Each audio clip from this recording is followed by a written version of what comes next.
Following up on that, Nick Cabrera is a student here at the university and will tell you about an experience he had on student council, which ties into some of what Buddy said and our concerns about free speech here. Nick, you got the podium. I think we got all of yours. There's your answer. Sweet. Awesome. Thank you all for being here today. I really appreciate it, just your support and your presence at our first inaugural Jefferson Council meeting. It means a lot, especially with the amount of support I've gotten from the board and all of you. We greatly appreciate it. So for those of you that don't know me, my name is Nick. I'm the current YAP president, and I'm a TJC board member. For those of you that aren't familiar with YAP, it stands for the Young Americans for Freedom, and our overarching organization is Young America's Foundation. So I'm here today to talk to you about how radical student council is, or maybe just more or less a conservative perspective of being a student at this university. So here's a quick timeline. I entered the university August of 2020 as an Eccles and UAA scholar. I just declared my second major in environmental science, and I declared my earlier one in astronomy last year. I was always involved in student government in high school, so I thought coming into the university, I really wanted to get immersed in student council, really make a change for the students for the better. So I ran for one of the student council first year positions. 22 people ran, and they gave 3 positions to the top 3 elected. I came in second place, so I got the position. But then I started realizing some of these pieces of legislation that they were passing without debate were just so radical, against our Constitution, and disobeying Jefferson's legacy. And one particular one that troubled me, and one that I spoke out on, was a resolution denouncing repeated instances of racist statements by professors at this university. And it's a pretty lengthy piece of legislation, so I'll leave it there for a quick minute if you want to go through and read it yourself. But I'm going to cover the quick points. So there's a professor in the comm department, Professor Leopold, and he quoted a United Nations joke. And he prefaced that it wasn't really actually a joke. He was trying to make some analogies. And I asked, well, further from that, they said other professors' racist statements deemed that they should call to improve the standards of yearly diversity and bias awareness training, more diversity, equity, and inclusion. And they also wanted to implement a strike system for professors. And I was very intrigued by this. So I asked how exactly it would work. And when I asked how exactly it would work, I was told 3 strikes and you're out, like baseball. So I argued that Jeffrey Leopold was not being given his due process, and they were trying to limit conversations of race to only Black Americans, which I found to have a lot of flaws. So we're going to watch a quick clip of this video. I think many of you all may have seen it already. I do warn it does have a little bit of vulgar language, not for me, but for my peers.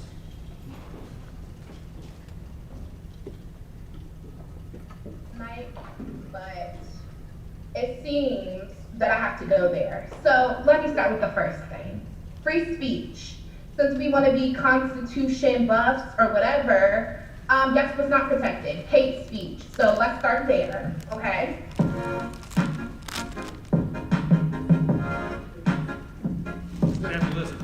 A resolution denouncing repeated instances of racist statements by professors at the university. I would also like to say that. I'm just going to go on to explain just the context of why I was speaking out in the first place. And I just want to show you exactly what Mr. Leopold has said. Funny, it's more interesting, I think, than funny, but let me read this to you in the sense of it being a joke. A worldwide survey was conducted by the UN, and the only question asked was, would you please give your honest opinion about solutions to the food shortage in the rest of the world? The survey was a huge failure. In Africa, they didn't know what food meant. In Eastern Europe, they didn't know what honest meant. In Western Europe, they didn't know what shortage meant. China, they didn't know what opinion meant. In the Middle East, they didn't know what solution meant. In South America, they didn't know what please meant. And in the USA, they didn't know what rest of the world meant. You can see, And he basically goes on to explain that it really wasn't, it was just a joke. It wasn't that he was saying that people in Africa don't know what food meant. I mean, that's dangerous. But he was reading it in the context of it being a well-known United Nations joke. So I debated it and asked how this would fulfill his due process. Is it actually within the constitutional rights that student council is supposed to obey? And my peers had a lot to say about it. Work for you. When black folks say some shit is racist, believe them the first time. Because again, if you want to learn more about the history and the insidiousness of white supremacy, gaslighting, racial dog whistling, even in the context of what is seemingly a United Nations joke.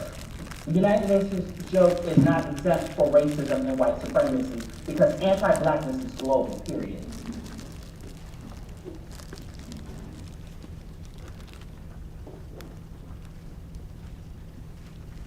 It's a such thing called Black Studies. And we have the Wisdom Institute, which is a leading institution for Black Studies in this country. So if you want to be educated on that, don't ask Black women to do it. Go take a class or read. I am sick and tired of going back and forth about y'all about what is racism. So I hope everybody reads an article or watches a video after this meeting, and I hope that we don't have to revisit this conversation in the same way again, because next time it's not going to be as cute and classy.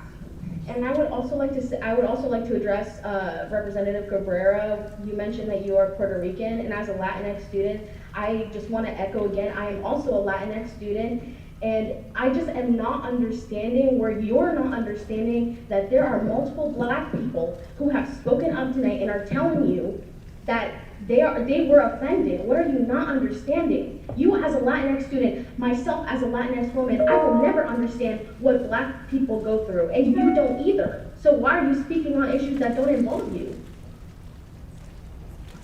I am mad, not because you disagree, Cabrera. I am mad because you used language that was simply gaslighting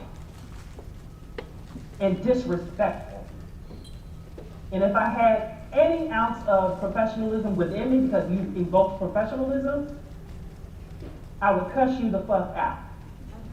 But because I am a student and I am a representative of this community, I will refrain from doing so. Fuck those professors, because you know what? They got a salary, and they got a job, and they got tenure. But a first generation student who's from an underrepresented community, being the victim of their violence, and you know what? Words are violent. It's very concerning that, again, we have non-Black people giving themselves agency to decide what is and what is not racist. If you have two Black co-sponsors telling you that this is racist, or you have a Black student coming forward and saying that they feel that this is racist, and they were therefore intimidated, that just needs to be that. So I feel similar. I'll go ahead and stop it there, but I skipped a lot of parts, so if y'all ever have a chance to go back and watch it and just need some entertainment, definitely go back and do that. It's very interesting.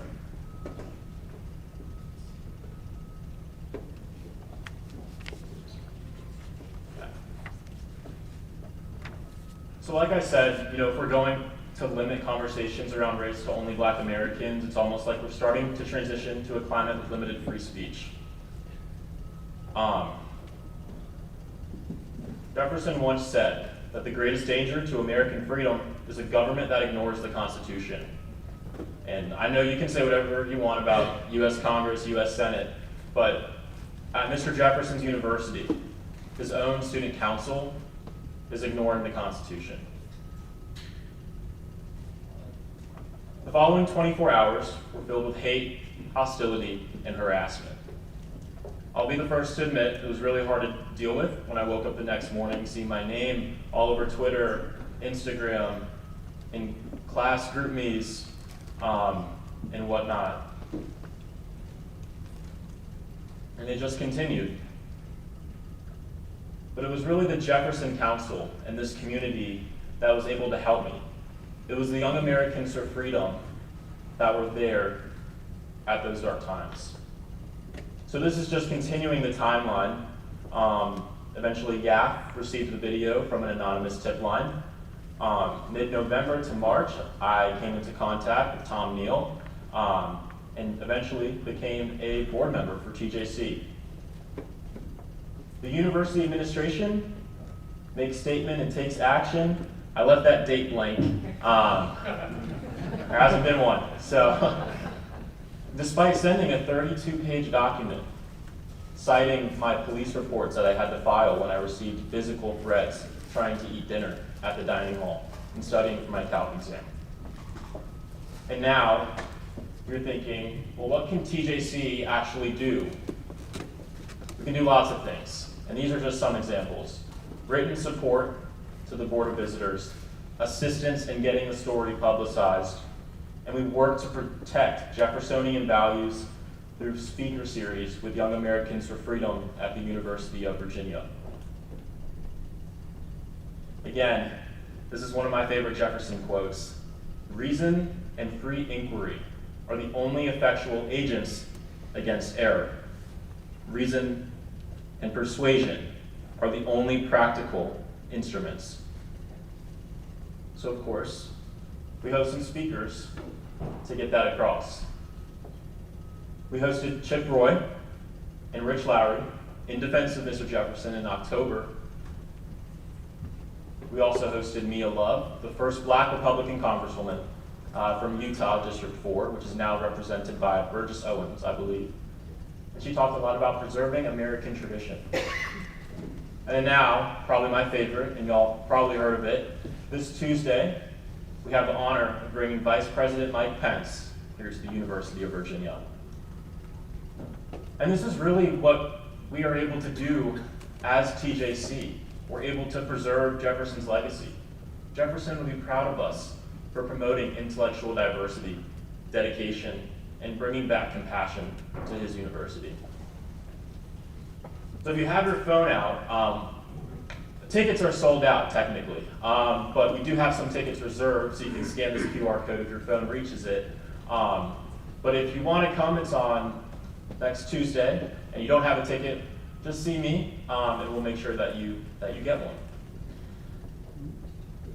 So to wrap up, my college experience has not been the best. It has not been what I hoped for it to be, but you just make the best of it. And with TJC, with the support system at the Young Americans for Freedom, I have been able to make the best of it, and I'm forever grateful. So we're promoting an academic environment based on open dialogue throughout the university, evident in the speaker series, and we're preserving the Jefferson legacy through all of you, through student groups like us, and through the speaker series as well. And I want to leave you with this one Jefferson quote. I'm a greater believer in luck, and I find the harder I work, the more I have of it. I know we've done a lot of great work in the past 2 years, but the work can't stop here.